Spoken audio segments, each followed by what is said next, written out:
Assalamualaikum warahmatullahi wabarakatuh. Halo semuanya, perkenalkan nama saya Sofia Amalia Dunastiti dengan NIM 19010125175. Saya mahasiswi Universitas Muhammadiyah Profesor Dr. Hamka, Fakultas Keguruan dan Ilmu Pendidikan Program Studi PGSD semester 5. Sebelumnya, saya akan menjelaskan terlebih dahulu secara singkat apa itu pengenalan lapangan persekolahan 1. Pengenalan lapangan persekolahan 1 atau yang biasa disebut dengan PLP 1 adalah tahapan pertama di mana mahasiswa akan menjalani proses pengamatan atau observasi dan pemagangan yang dilakukan untuk mempelajari aspek pembelajaran dan pengelolaan pendidikan di satuan pendidikan. Nah, program pengenalan lapangan persekolahan 1 atau PLP 1 ini merupakan salah satu program mata kuliah wajib yang harus ditempuh oleh mahasiswa dan dilaksanakan pada semester kelima. Dengan terselenggaranya program PLP 1 ini, peserta akan siap menjadi pendidik pemula yang profesional. Program ini bertujuan agar dapat membangun landasan jati diri seorang pendidik. Dalam program ini, saya bersama kelima rekan saya melaksanakan program pengenalan lapangan persekolahan 1 atau PLP 1 di Sekolah Dasar Negeri Batu Ampar 12 Pagi. Sekolah Dasar Negeri Batu Ampar 12 Pagi merupakan sebuah sekolah dasar negeri yang terletak di Jalan Batu Ampar 3, Kelurahan Batu Ampar, Kecamatan Keramat Jati, Jakarta Timur. Sekolah ini berakreditasi A dan mempunyai berbagai prestasi yang luar biasa. Sekolah ini sudah seringkali menjuarai lomba maupun olimpiade. Juara tersebut diraih oleh siswa-siswi dan juga guru di Sekolah Dasar Negeri Batu Ampar 12 Pagi.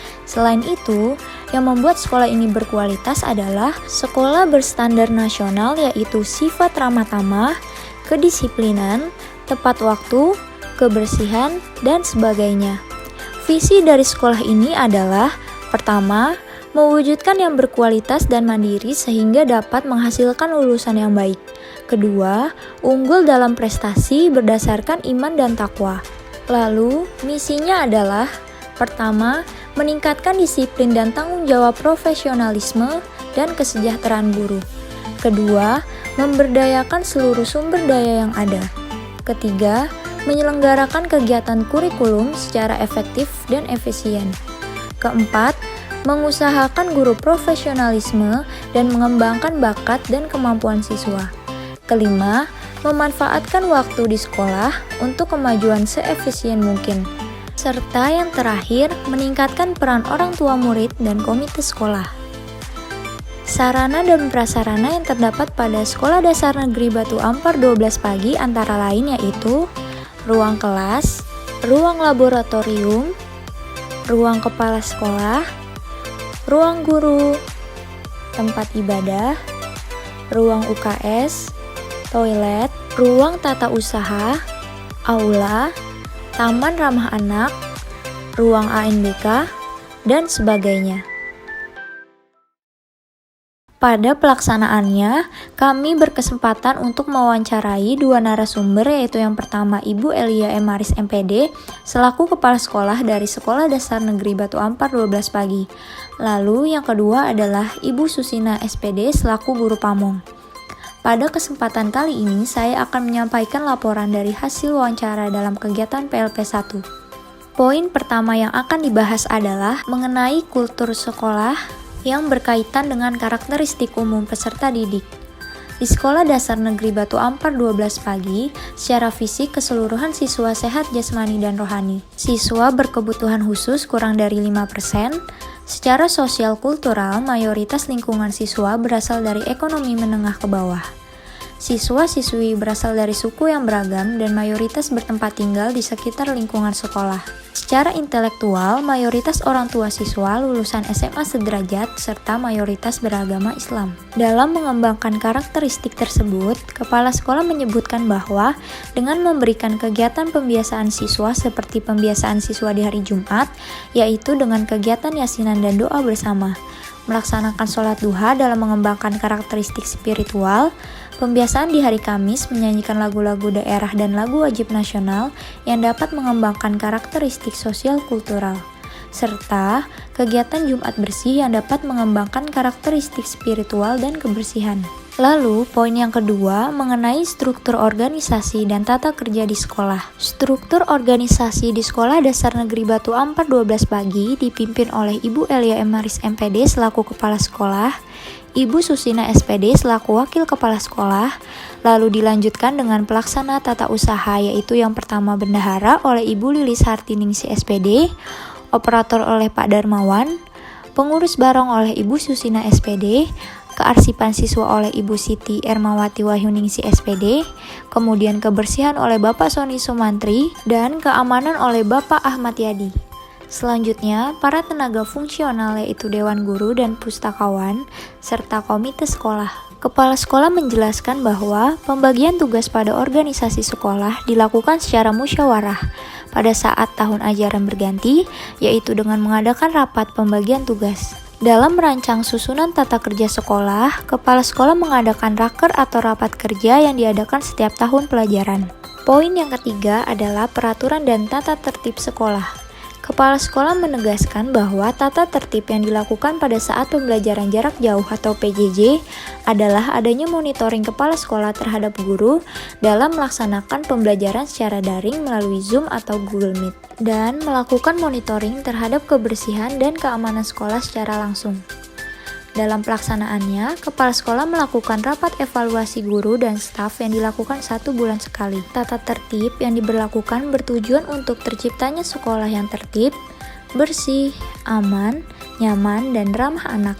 Selanjutnya, mengenai kegiatan-kegiatan seremonial formal di sekolah. Kegiatan seremonial formal yang dilakukan oleh Sekolah Dasar Negeri Batu Ampar 12 Pagi adalah kegiatan upacara yang dilakukan setiap hari Senin, serta upacara memperingati Hari Kemerdekaan. Kegiatan pemotongan hewan kurban setiap hari raya Idul Adha, dan kegiatan 10 Muharram yaitu memberikan santunan kepada siswa yatim piatu dan duafa. Pada saat kondisi pandemi seperti ini, kegiatan tersebut masih terlaksana secara virtual dan menerapkan protokol kesehatan yang ketat. Di poin yang kelima yaitu kegiatan-kegiatan rutin berupa kurikuler, kokurikuler, dan ekstrakurikuler. Kegiatan tersebut antara lain adalah kegiatan olahraga senam bersama secara virtual, kegiatan MPLS secara virtual, serta kegiatan pramuka secara virtual yang dilakukan oleh guru kelas masing-masing. Kegiatan-kegiatan tersebut dimonitoring secara langsung oleh kepala sekolah melalui Zoom meeting. Di poin yang terakhir adalah membahas mengenai praktik-praktik pembiasaan dan kebiasaan positif di sekolah. Praktik-praktik pembiasaan dan kebiasaan positif di sekolah yang Ibu Elia Emaris MPD pimpin ialah kegiatan upacara bendera, senam bersama, kegiatan literasi, kegiatan doa dan yasinan bersama, dan kegiatan sholat duha sebelum pembelajaran dimulai pada hari Jumat. Semua kegiatan tersebut tetap berjalan dengan baik selama pembelajaran daring, dengan dilakukan secara virtual. Kepala sekolah menegaskan bahwa praktik-praktik pembiasaan dan kebiasaan positif tersebut sangat penting dilakukan guna menumbuhkan kedisiplinan serta minat dan bakat siswa. Tolak ukur keberhasilan pada pembiasaan yang dilakukan ini adalah dapat melihat banyaknya siswa yang mengikuti kegiatan tersebut dengan penuh semangat. Selanjutnya adalah penyampaian laporan dari hasil wawancara guru pamong. Poin pertama yaitu terkait dengan kegiatan pembelajaran secara luring atau daring yang dilakukan pada saat pandemi COVID-19. Di Sekolah Dasar Negeri Batu Ampar 12 Pagi masih menerapkan pembelajaran secara daring. Namun, ada beberapa siswa yang melaksanakan pembelajaran secara luring, yaitu bagi para siswa berkebutuhan khusus yang perlu penanganan khusus dari pihak sekolah dengan menerapkan protokol kesehatan. Poin kedua ialah proses penilaian yang dilakukan dalam pembelajaran daring. Ibu Susina SPD menjelaskan bahwa penilaian yang dilakukan dalam pembelajaran daring adalah melakukan penilaian harian menggunakan Google Form, namun penilaian tersebut tidak menjadi patokan karena penilaian juga dilakukan melalui praktek, video project, dan kuis. Jika didapati penilaian pada peserta didik tidak mencapai ketuntasan, maka guru melakukan remedial. Materi tersebut diulas kembali oleh guru dengan melakukan pertemuan melalui Zoom meeting. Kemudian yang ketiga adalah mengenai kendala yang ditemui selama pembelajaran daring. Kendala yang sering ditemui adalah yang pertama, ketersediaan alat pembelajaran seperti smartphone dan kuota internet. Lalu, yang kedua adalah tidak semua orang tua bisa mendampingi anaknya selama pembelajaran daring berlangsung. Dan yang terakhir adalah komunikasi antara guru dan orang tua.